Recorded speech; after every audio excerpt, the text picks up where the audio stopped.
Hello and welcome to episode 338 of the Daily Sales Message Podcast, where every single day I share a piece of simple and actionable advice that's designed to help you feel more confident and sell more stuff.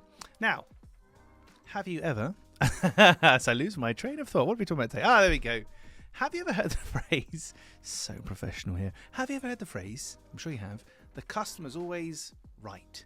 Customer's always right, James. Of course they are. Customer's always right. We've heard this before. It's one of those sayings that goes around. I disagree with it entirely. The customer isn't always right, and if you move to that mantra and if you subscribe to that, you're going to find yourself in situations that are uncomfortable and difficult to navigate your way out of. The customer isn't always right. I think what we mean by that saying is not that the customer's always right, it's the customer is always first.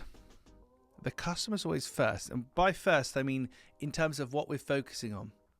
I'm in business to serve my clients. I'm recording this podcast to serve you, my listener or my viewer. So you are always first. I'm considering you first, thinking about what you want, what your experience of this might be like, and how I can make this as enjoyable for you as possible. And it's the same when you're selling to people.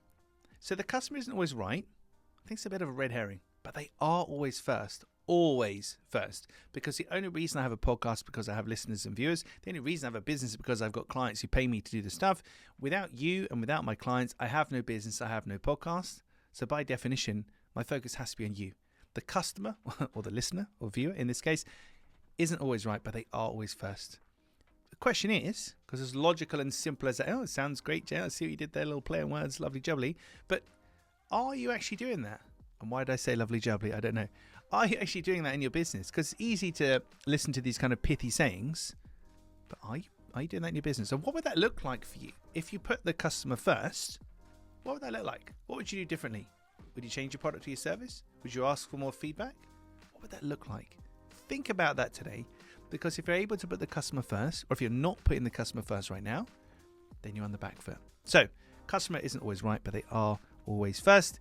That's the moral of the story for today's episode. Tomorrow, in episode 339, we're going to be talking about when people ignore you in the DMs, in the messages, etc. When people ignore you and what we do with it. And there's something about that you have to pay attention to and you have to do something with. And if you don't do something with it, if you ignore it, you're in for a world of pain. I'm sure you've made this error before, but we'll correct it tomorrow and I'll really bring you up to speed on how best to tackle that. Thank you for listening or watching all the way to the end. I do appreciate it. I'll catch you tomorrow for another exciting edition of the Daily Sales Message.